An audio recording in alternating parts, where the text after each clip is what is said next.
네, 여러분과 함께 살펴볼 말씀은 로마서 12장 1절로 2절의 말씀입니다. 일단 그 전에 저희가 로마서 1장 16절을 읽을 텐데요.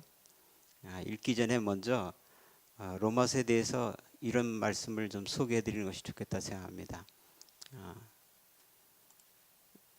로마서를 우리가 읽을 때 이해하는 데 있어서 보다 풍성하게 더 정확하게 말씀을 잘 깨닫기 위해서는 로마서에 여러 가지 특징이 있는데, 그것은 이제 우리 조 목사님 통해서도 여러분들이 많이 들으셨을 텐데, 한 가지 우리가 분명하게 좀 인식하고 넘어가야 할 게 있습니다. 로마서는 편지입니다. 이것이 매우 중요합니다. 여러분, 우리가 일상생활에서도 요새는 물론 이메일을 주로 쓰시겠지만 편지를 쓰지 않습니까? 편지를 쓸 때는 굉장히 그 편지를 쓰는 사람과 받는 사람이 어떤 그 관계 속에서 그 편지를 쓰게 됩니다. 그리고 쓰는 사람의 그 마음과 생각이 전달되는 것이죠. 때로는 그 쓰는 사람의 감정이 전달되고, 그 무엇보다도 편지를 쓸 때는 편지 쓰는 사람의 분명한 의도, 목적이 있습니다. 뭐 우리 젊으신 분들이야 그럴 일이 별로 없고, 요새 같으면 다 전화로 하거나 문자로 이렇게 하니까. 그런데 옛날에는 그 편지지에다가 이렇게 펜으로 편지를 꼬박꼬박 썼습니다. 우리 나이 드신 분들은 이제 그런 경험이 있으실 거고, 특히 군대 가서 어머님 전상서 이렇게 해서 쓰신 기억들이 있습니다. 그때 쓸 때 보면은 그 쓰는 내용 하나하나가 의미 없는 것이 없습니다.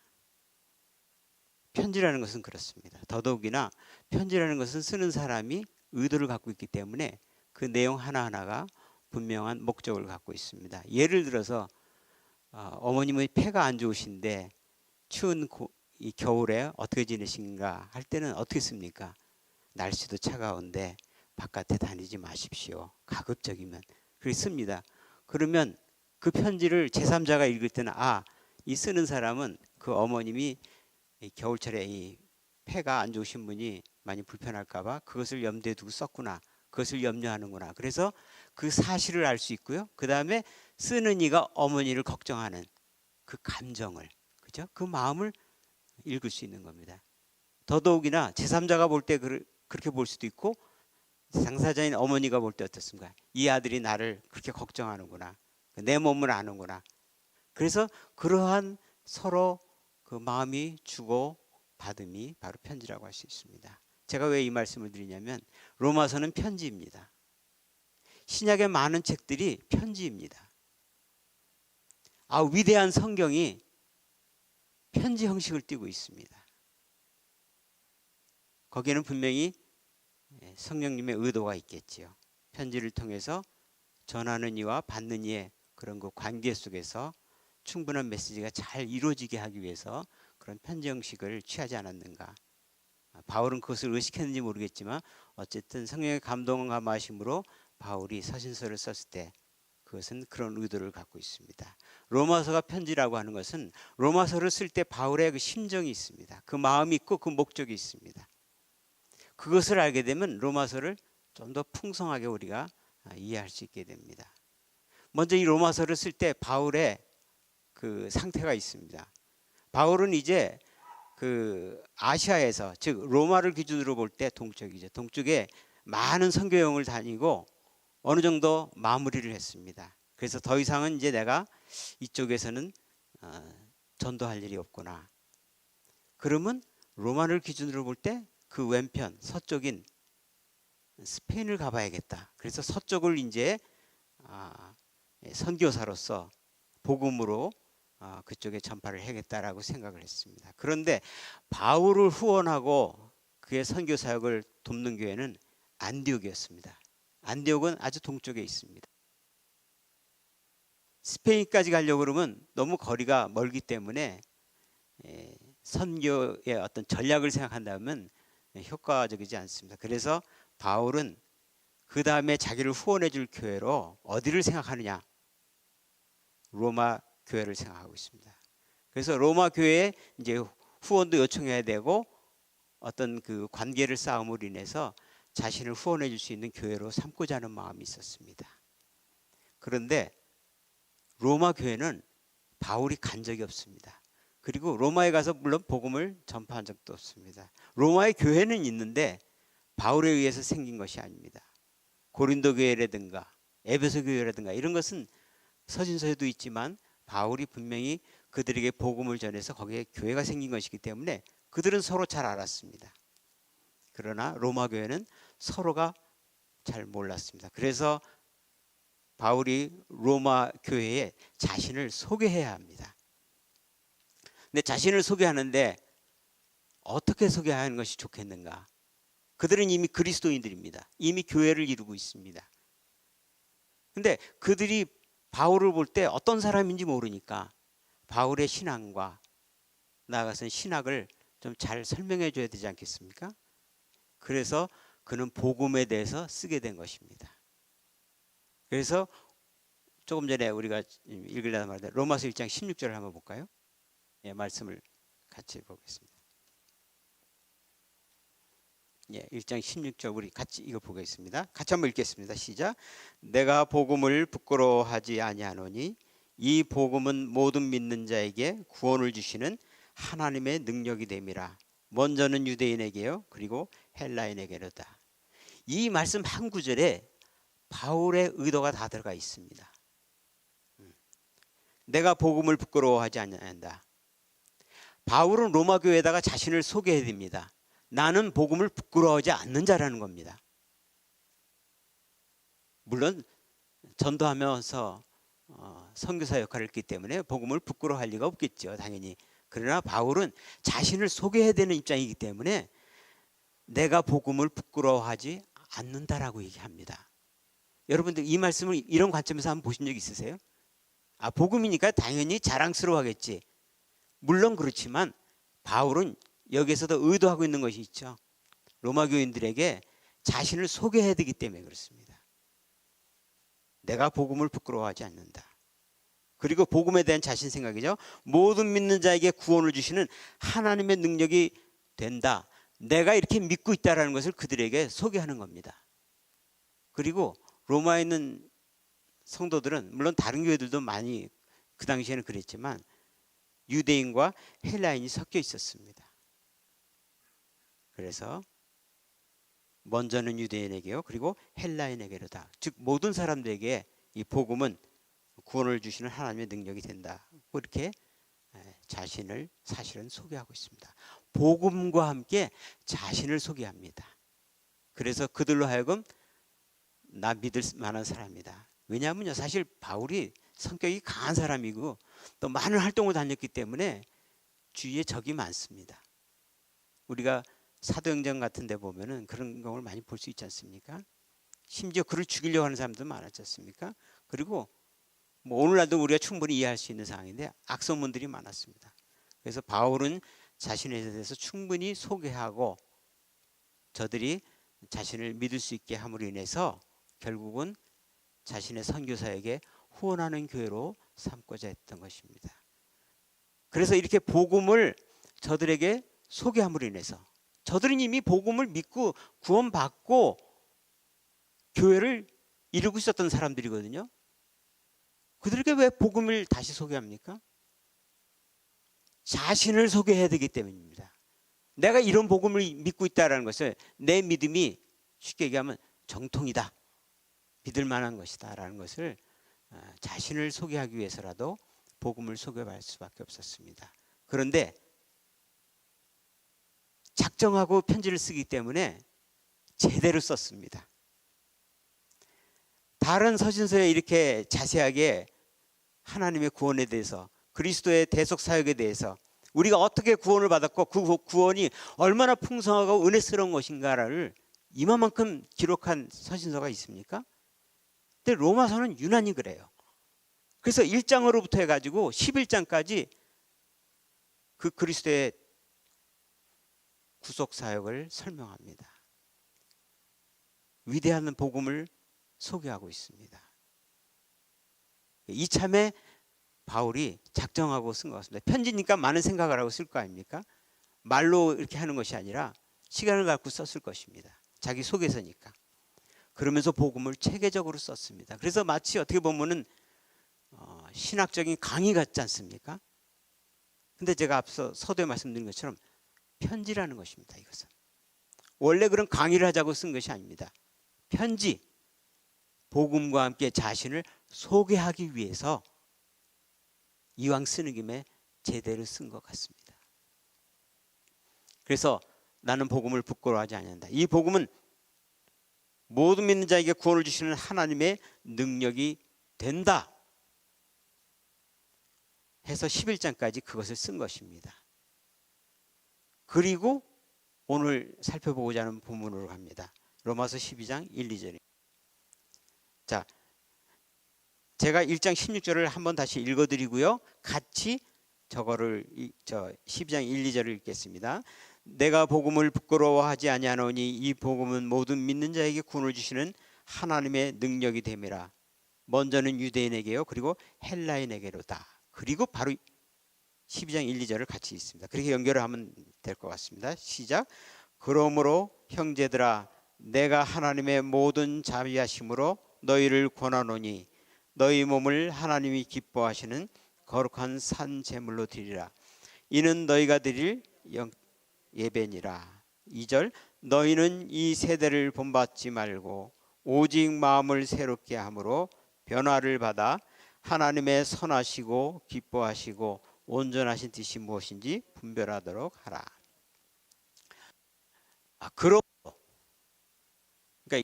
그로부터 해서 11장까지 자세하게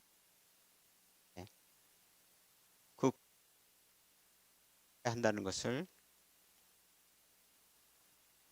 말하는 부분이죠. 그러므로 내가 하나님의 모든 자비하심으로 너희를 권한다. 사실 서신서에 어떻게 보면 직접적인 목적은 여기 있다고도 할 수 있겠습니다. 바울이 권면하는 그 근거는 이것입니다. 하나님의 자비하심입니다. 지금까지 설명했던 그 복음, 구원의 은혜, 그것을 근거로 해서 너희들에게 강력하게 라는 뜻이 여기 있는데요. 강력하게 권고합니다. 그것은 너희 몸을 하나님이 기뻐하시는 거룩한 산 제물로 드리라. 하나님이 기뻐하시는 산 제물로 드리라. 제물로 드리라 라고 할 때는 바울은 그것을 염두에 뒀던 것 같아요. 구약의 제사 때 희생 제물을 드렸던 것을 생각하고 있습니다. 근데 그 당시에는 어떻습니까? 짐승을 죽여서 죄를 전가시켜서 죽이지 않았습니까? 근데 이제 예수 그리스도의 구속으로 말미암아 구원받은 이들은 결코 그런 제사를 드리지 않습니다. 그래서 바울은 그것을 염두에 두고 대조해서 죽은 제물이 아니라 산 제물로 자신의 몸을 드리라고 합니다. 근데 하필 왜 몸을 드리라고 그럴까요? 뭐 다른 표현도 있을 수 있는데 몸을 드리라고 합니다. 그러니까 짐승이라는 육체를 생각했을 때 너희 자신을 드리라 이런 뜻으로 볼 수 있을 것 같아요. 산 제물. 더 이상 죽이는 것이 아니죠. 이미 예수 그리스도께서 대신 죽으셨기 때문에 우리는 더 이상 죽을 필요가 없고 죽은 것을 드릴 필요가 없는 거죠. 산 제물로 네 몸을 드리라는 것이죠. 그리고 그것은 하나님이 기뻐하시는 제물인 것입니다. 그리고 또한 그 제물에는 이런 의미가 더 표현되고 있는데 거룩한 제물로 드리라는 것입니다. 그래서 산 제물, 거룩한 제물, 하나님이 기뻐하시는 제물로 드리라고 합니다. 그러니까 너희 몸을 더 이상 그 짐승을 죽였던 그런 제사가 아닌 너희 몸, 살아있는 몸을 하나님을 위해서 따로 구분하는 거룩한 그리고 기뻐하시는 제물로 드리라. 사실 여기서 가장 최종적인 표현은 기뻐하시는 제물입니다. 하나님이 기뻐하시는 제물입니다. 마지못해 드리는 것이 아니고 의무적으로 드리는 것이 아니고 어떤 규칙에 의해서 드리는 것이 아니라 드릴 때의 마음이 하나님의 기뻐하심을 생각하면서 드리는 매우 긍정적인 그런 제물의 어떤 표현이라고 할 수 있겠습니다. 너희 몸을 산제물로 드려라. 너희 몸을 드린다는 것은 사실은 실제 삶을 드린다고 그런 의미로 우리가 볼 수 있습니다. 산제물로 우리의 몸을 드린다. 그러면 그것은 또한 무슨 뜻인가 했을 때 바울은 친절하게도 그것을 보완 설명하는 구절을 그 다음에 두고 있습니다. 그것이 2절입니다. 우리의 몸을 드린다. 실제 삶을 드린다. 그러면 어떤 삶을 말하는 것인가? 그것은 이 세대를 본받지 말고, 즉 이 세상 풍조가 강요하는 것에 우리의 삶이 끌려가는 것이 아니라, 그 틀에 우리가 짜이는 것이 아니라 오히려 거스려서 이런 의미를 갖고 있죠. 오직 마음을 새롭게 함으로 변화를 받아. 중요한 것은 마음을 새롭게 함으로 변화를 받는 것에 있습니다. 그럴 때 하나님의 선하시고 기뻐하시고 온전하신 뜻이 무엇인지 분별하기 때문에 그 분별한 가치관을 가지고 분별하는 지식을 가지고 산제물로 드리는 새로운 삶을 살 수 있다는 것입니다. 그래서 사실은 좀 이 표현이, 제가 여러 성경 그 번역본을 봤습니다. 희한하게도 여러분들은 의식 못하셨을 텐데 저도 의식 못했습니다. 근데 말씀을 준비하시면서 보니까 온전하신 뜻이 무엇인지 분별하도록 하라예요. 분별하라가 아니에요. 그래서 한 군데만 그렇지 않지 다 그래요. 분별하도록 하라. 말을 애매하게 번역을 했어요. 근데 제가 가만히 말씀을 살펴보니까 이렇게 말씀을 번역한 분들의 그 심정을 알겠어요. 분별하라라고 말씀하지 않으셨거든. 오히려 다른 표현으로 치자면 분별하게 될 것이다 라고 표현한 것들이 있습니다. 그러니까 그래서 제가 말씀드립니다. 중요한 것은 마음을 새롭게 함으로 변화를 받는 것이 중요합니다. 이것이 명령입니다. 그러면 하나님의 선하시고 기뻐하시고 온전하신 뜻이 무엇인지 분별하게 될 것이다. 그렇기 때문에 이 번역하는 분은 좀 그 중간을 이용한 것 같아요. 분별하도록 하라. 앞서 산제물로 드리고 거룩한 제물로 드리고 하나님이 기뻐하시는 제물로 드리라고 그랬는데 세 가지로 표현을 했는데 여기에 2절에 나와 있는 하나님의 뜻도 세 가지로 묘사를 하고 있습니다.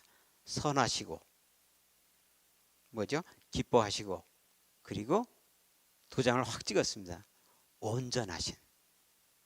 근데 공통적으로 들어가는 말이 있었죠. 기뻐하시는 겁니다. 하나님이 기뻐하시는 산제물로 드려라. 기쁨으로 받는 이의 기쁨을 생각하면서 내가 기쁨으로 드리는 매우 긍정적이고 적극적인 표현입니다. 그런 표현이 여기서도 반복되는 것입니다. 마음을 새롭게 함으로 변화를 받아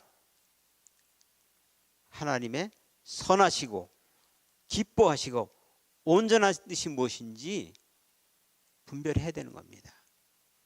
그래서 놀라운 구원의 은혜를 얻은 자들은 그만큼 은혜를 받았기 때문에 더 강력하고 더 엄격한 것이 요구됩니다.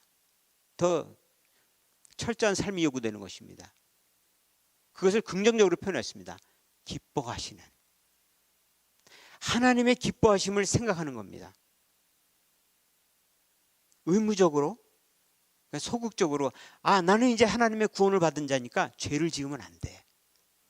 우리 기독교인들이 기독교인이 돼가지고 가장 빠지기 쉬운 게 그 함정이 그것입니다. 죄를 짓지 말아야지. 더 이상. 근데 죄 짓지 않는 거에서 머무르면 안 되지요. 보다 더 적극적으로 선을 행하는 그런 자리로 나아가야 되지 않겠습니까?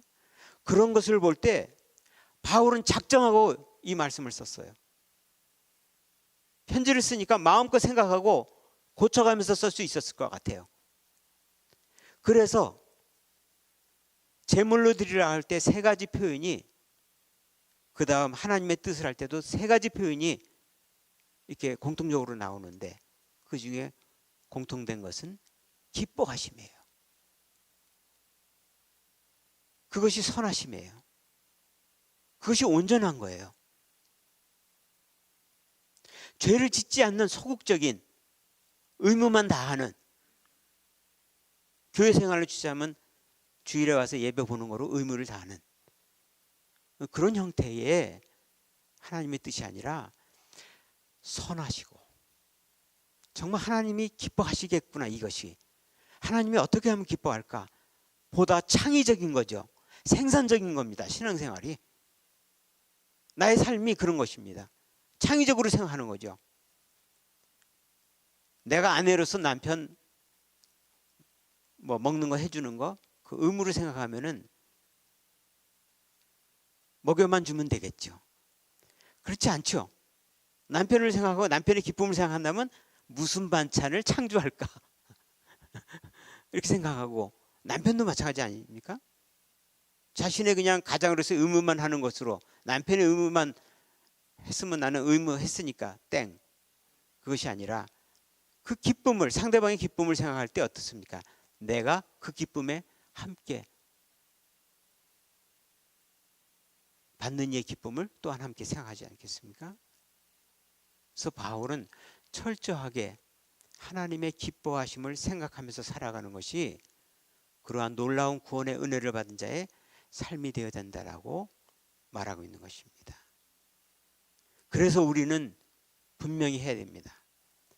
우리가 일생을 살아가면서 또는 일상을 살아가면서 매사에 모든 사람의 관계 속에서, 모든 일 가운데서 하나님의 선하시고 선한 하나님이 볼 때 이것이 선한 일인가, 내가 하나님을 기쁘게 하는 일인가, 그리고 이것이야말로 온전한 하나님의 뜻에 부합하는 일인가를 생각하며 살아야 된다는 것입니다. 이렇게 살 때, 이렇게 사는 것이 몸을 산제물로 드리는 것이고, 이렇게 살 때 그것이 합당한 예배라는 것입니다. 우리말에는 영적 예배라고 되어 있는데 사실은 그렇지 않습니다. 의미를 그렇게 부여해서 번역을 한 거고요. 보다 정확한 의미는 합당합니다. 이치에 맞는. 그 얘기는 뭡니까? 이렇게 사는 것이 예배의 핵심이라는 것입니다. 이것이 예배의 본질이라는 것입니다. 오늘 우리가 많은 어려움을 겪고 있습니다. 예배를 제대로 못 드리고 있습니다. 그러면서 많은 사람들이 한동안은 좀 혼란을 겪었습니다. 이렇게 참석 안 하고 집에서 예배 드린다는 것이 이게 과연 무엇일까?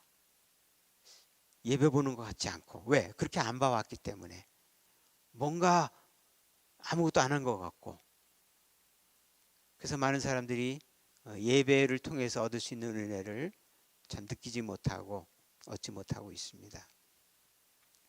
그러한 시대를 살아갈 때 오늘 참된 예배의 의미를 안다는 것은 우리들에게 큰 도전이 될 뿐만 아니라 오히려 이러한 예배의 모습을 우리가 더욱더 생각함으로 인해서 보다 더 하나님을 예배하는 삶을 살 수 있지 않을까 생각이 됩니다. 자, 오늘 바울이 작정하고 제가 썼다고 자꾸 표현을 하는데, 분명한 의도를 갖고 이 말씀을 로마 교인들에게 썼을 때 그때 그 말씀의 원리가 오늘 우리들에게도 적용된다고 생각합니다. 분명한 것은 이것입니다. 하나님의 선하시고 기뻐하시며 온전한 뜻이 무엇인지 분별하도록 하라. 그러면 이것은 정말 절대적인 삶의 원리면서 신앙의 원리가 아니겠습니까? 오늘 이 말씀을 가지고 한번 우리가 살고 있는 이 현실을 바라봤으면 좋겠습니다. 모든 것을 볼 수 있는데 그럴 수는 없고, 오늘날 우리가 겪고 있는 이 바이러스로 인한 이 어려움을 우리가 봤으면 좋겠습니다. 우리가 고난을 통과하고 있는데 과연 우리가 이 고난을 통과하면서 이 고난 속에서 이것이 우리들에게, 이 코로나 바이러스가 그로 인해서 벌어진 이런 모든 상황이 과연 우리들에게 어떤 하나님의 뜻을 깨닫게 해주는 것인가? 여러분들 겪으시면서 많은 생각하지 않습니까? 전혀 모이지도 못하다가 모이니까 저도 그랬지만 다 공통적으로 느끼는 것이, 야, 우리가 모여서 예배 보았던 것이 정말 은혜였구나. 함께 찬양을 마음껏 부를 수 있었다는 것이, 이게 평상시에는 몰랐는데, 귀한 줄 몰랐는데, 아, 정말 소중한 것이구나, 이런 거 느끼지 않습니까? 이런 것으로부터 해서 많은 사람들이 또 각자가 다양하게, 아, 이런 상황을 겪으면서 볼 때 이렇구나, 아, 이러면 안 되겠구나, 아, 하나님의 뜻은 이런 것이겠구나, 이런 걸 느끼지 않습니까? 가끔 커다란 사건이 일어나거나 어떤 그 놀라운 일이 생길 때 많은 사람들이 지도자의 입을 쳐다봅니다. 왜? 그 사건을 통해서 이것이 무슨 하나님의 뜻입니까? 라고 쳐다봄으로 묻고 있습니다. 그래서 지도자들은 그런 유혹과 그러한 부담을 갖습니다. 그래서 어떤 사건이, 천재지변이 일어나면은 뭔가 설명하려고 합니다. 때로는 설명하지 않는 것이 좋을 때가 있는데, 때로는 시간이 지나면서 우리가 알게 될 수 있는데 무리하게 설명을 합니다. 예전에 동남아시아에서 쓰나미가 일어났을 때 어떤 분은 그런 얘기를 하지 않았습니까?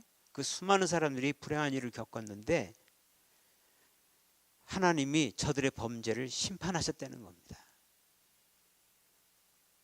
그래서 어떤 분은 그분의 그 말씀을 듣고, 저분은 괴물이다. 그분이 목회자였는데 저분은 괴물이다 라고 말한 분도 목회자입니다. 예수님 당시에도 그런 일이 있지 않습니까? 망대가 무너져서 많은 사람이 죽었어요. 그랬더니 사람들이 범죄해서 저렇구나. 그때 예수님은 그렇게 안 보셨거든요. 오늘날 우리 가운데 많은 어려운 사건들이 있지 않습니까? 근데 그런 사건들을 겪을 때마다 때로는 우리가 이해 못하는 일들이 있습니다. 그런 사건이 일어나면은 정말 범죄에 대한 심판이라고 친다 그러면 거기 죽은 사람들은 다 범죄한 사람들입니까? 그 중에 휴가차 온 기독교인은 없습니까?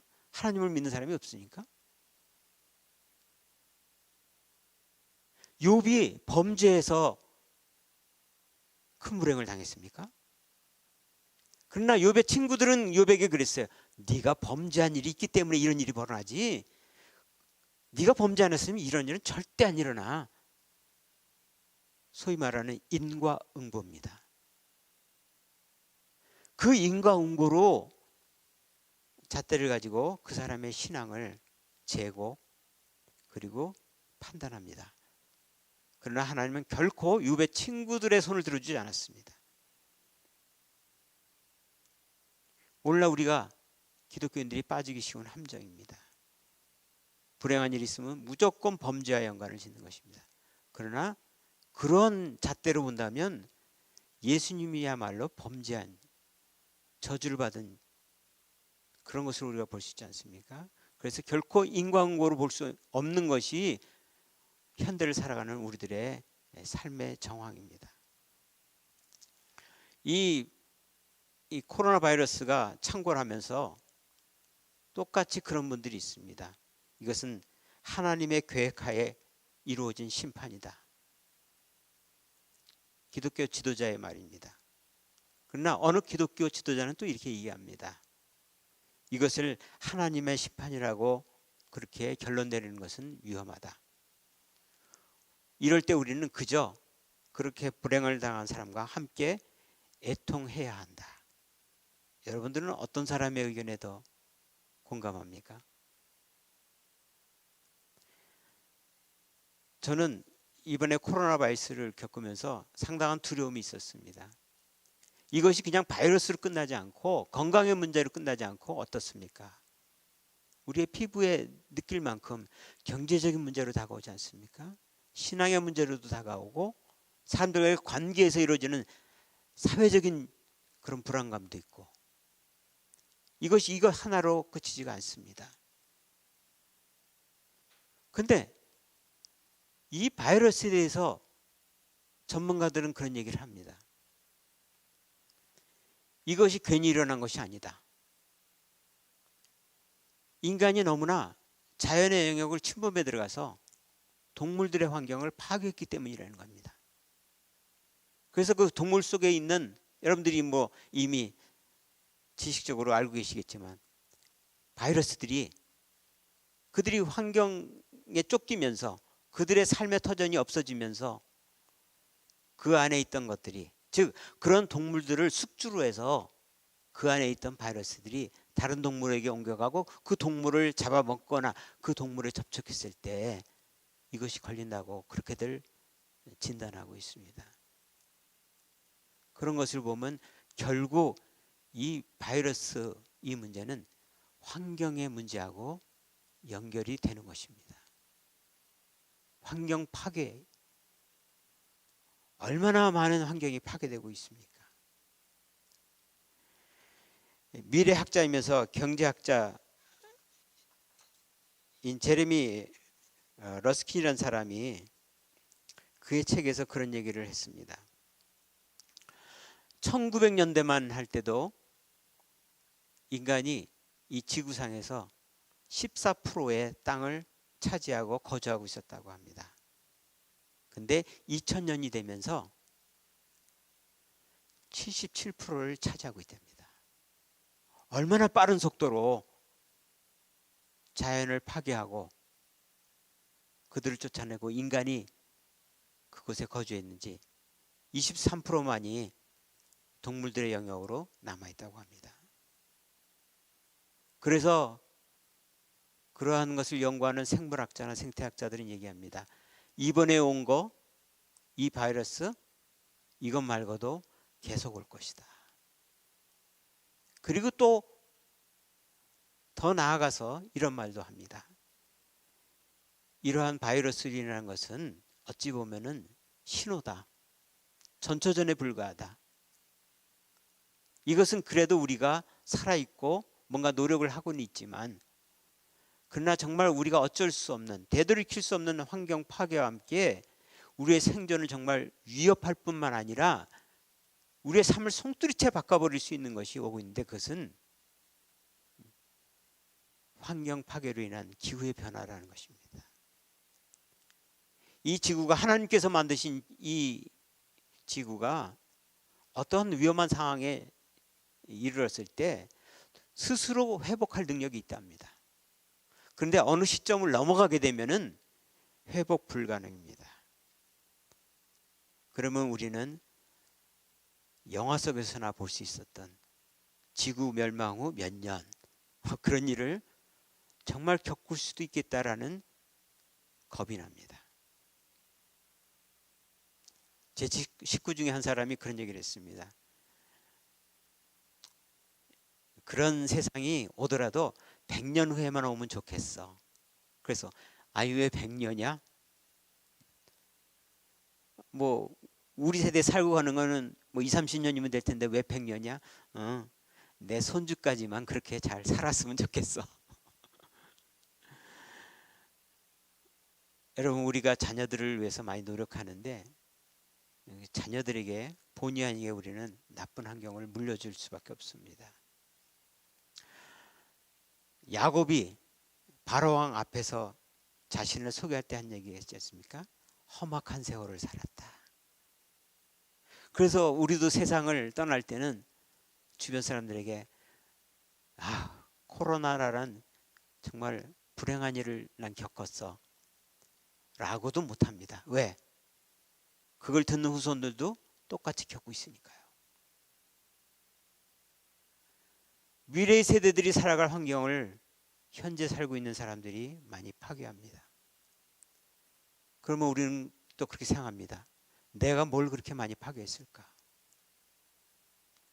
저희 집 주변에 숲이 있었습니다. 그런데 어느 날 밀어버리더라고요.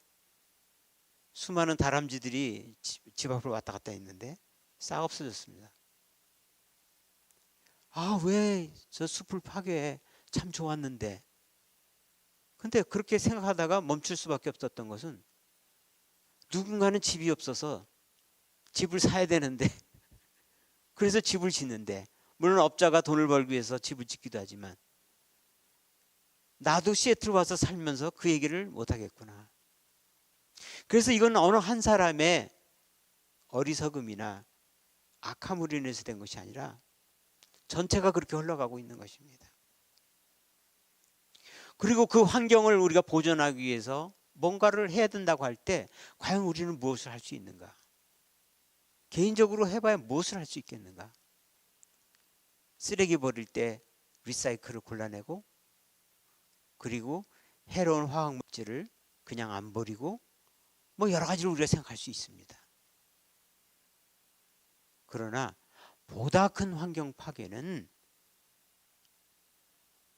우리들의 삶이 아니라 이미 나라별로, 국가기관으로 인해서 이루어지고 있습니다. 그래서 어떻게 보면 우리는 속수무책입니다. 어찌할 수 없습니다. 그러면 계속 이렇게 가야 되는가? 계속 이렇게 가는 것이 오늘 본문의 말씀처럼 선하시고 기뻐하시고 온전하신 하나님의 뜻을 분별한 행동인가?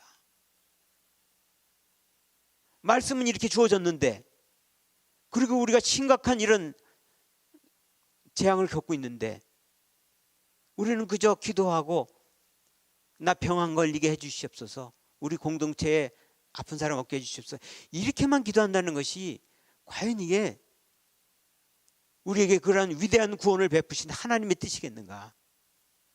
하나님의 뜻을 알았으면, 분별했으면 그것을 따라서 살아야 되고 행동해야 되는데, 산재물로 내 몸을 드려야 되는데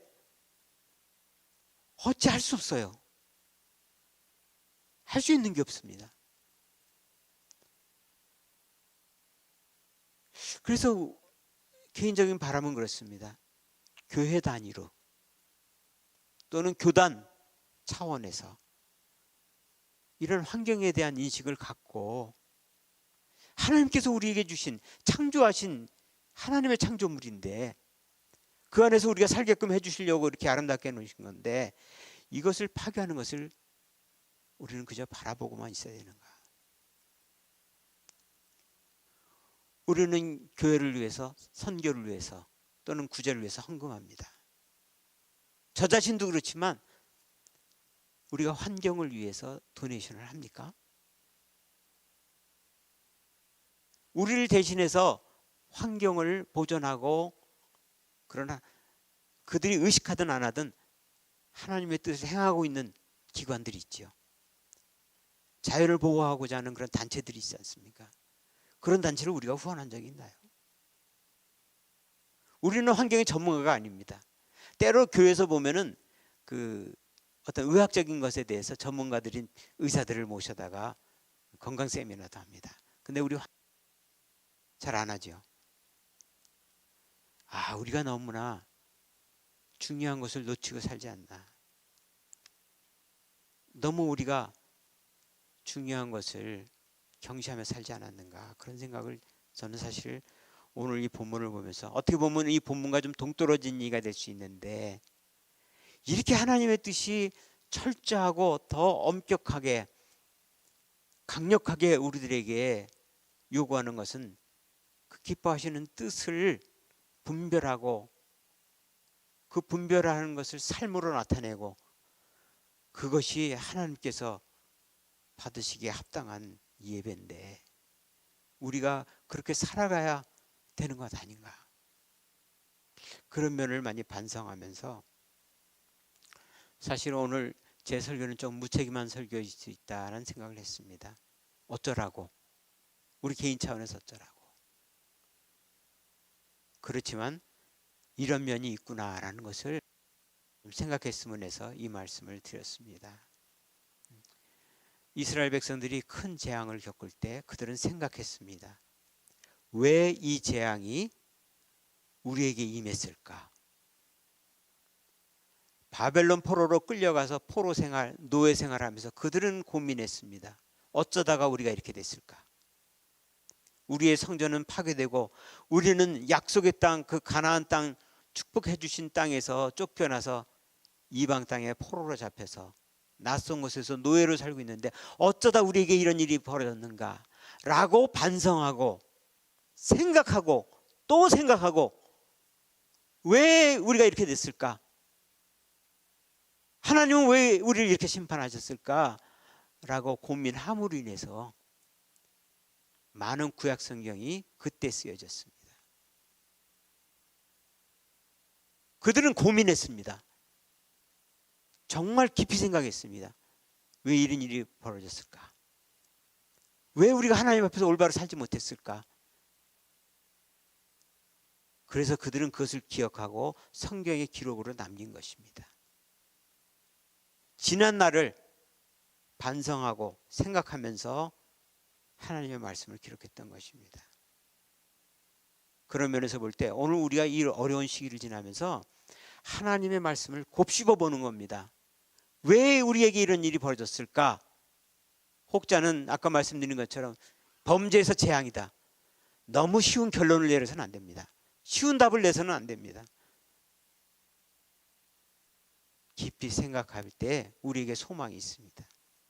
그리고 깊이 생각할 때 우리는 치유책을 강구할 수 있습니다. 깊이 생각할 때 우리는 돌이킬 수가 있습니다. 이스라엘 백성들은 그런 신앙의 자세가 되어 있어서 그들로부터 성경책이 나왔고 그들은 회복되었던 것입니다. 오늘 우리들에게 있어서도 보다 더 큰 재앙이 올 수 있는 것을 생각할 때 하나님께서 보여주신 사인 아닙니까?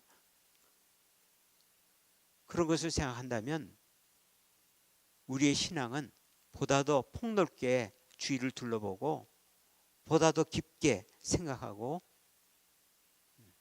그것이 하나님의 뜻이라 그러면 그렇게 행동하며 사는 것이 이 시대를 살아가면서 깨닫는 하나님의 뜻이고 또 올바른 우리의 삶의 자세가 아닌가 생각합니다. 기도하겠습니다.